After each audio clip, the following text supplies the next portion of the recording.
I was a senior at MIT, and I decided to start a company with a good friend of mine. His name is Gihan.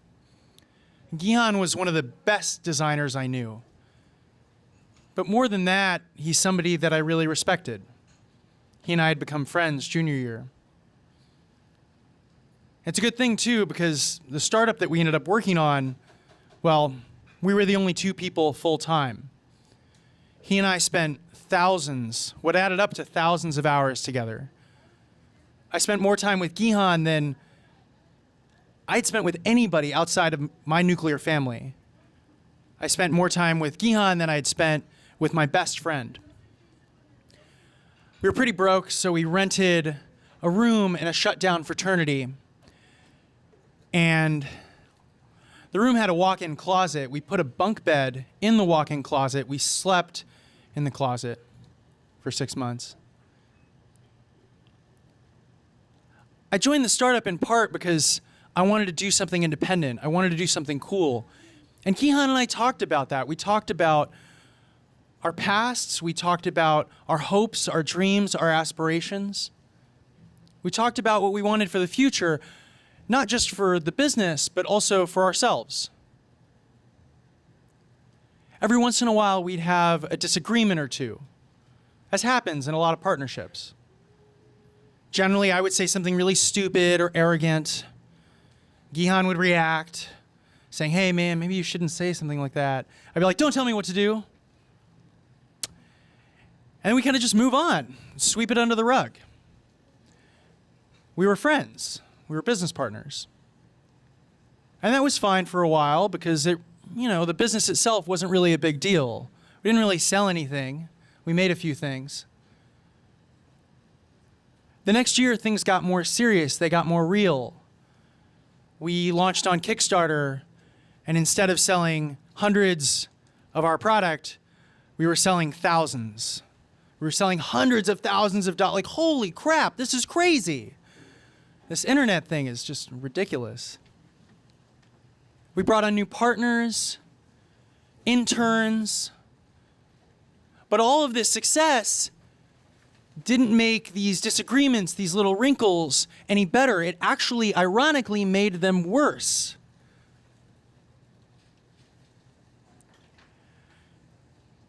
There was a moment, I remember, when I lost the trust of the new partners. We'd made a deal where they could go back to school. They were working with us for the summer. And we'd been working on this so long, I was getting a little desperate, a little freaked out. I told them, you know what? You guys need to come on full time if we're doing this. And I remember feeling in that moment that I had threatened them. And looking back, I think that that's when I lost the team's trust. We all know where this is going. A couple months later, Gihan, my business partner, sided with them. They voted me out. And suddenly, I was fired from a company I helped start. It's super deeply ironic. I remember sitting down with him. I knew what was coming. I looked at him and I said, "If you're going to fire me, just fire me."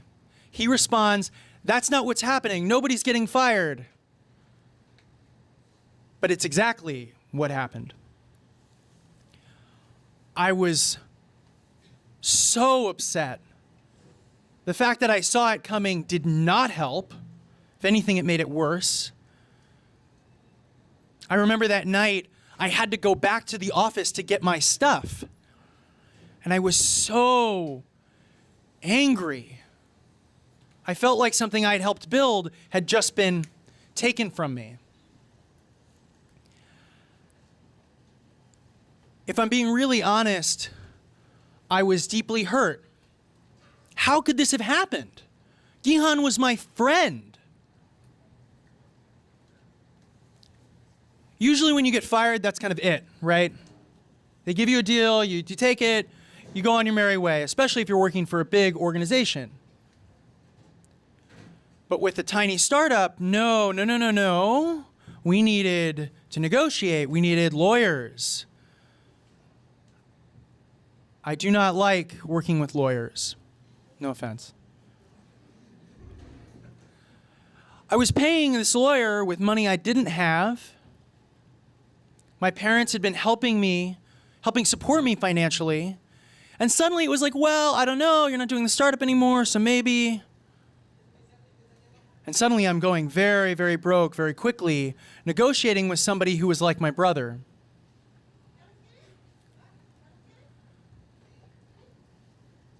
It did eventually wrap up.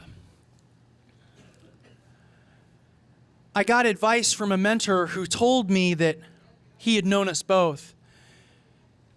And he said, Kevin, think about the long term. Don't be short-sighted. I was still really pissed off at Gihan because deep down I knew that it was his vote. I knew that he had fired me.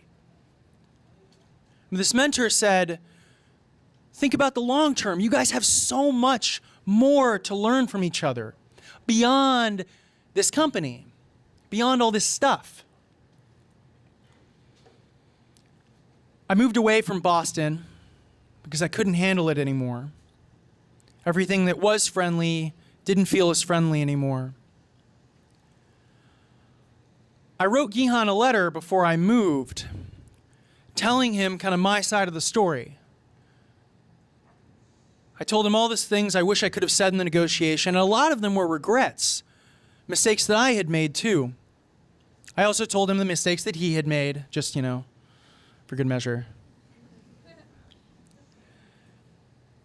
At the end of the letter, I closed it saying, you're still invited to my wedding, asshole. I actually did write that. Because I did want to stay friends, and this is weird. Right? This is super awkward. Post-breakup, hey, I really want to be friends. Great. Doesn't always work out. But it did. I reached out. Gihan reached out. We kept talking. We sat down with a mutual friend, and he told us, he said, there's been blood between you two. And he was right. I remember those conversations with Gihan as being awkward because he was on solid ground and I was not. I had moved to Austin. I started a small business. It immediately failed. But he was still willing to take the meeting, to have the conversations. I really respect that.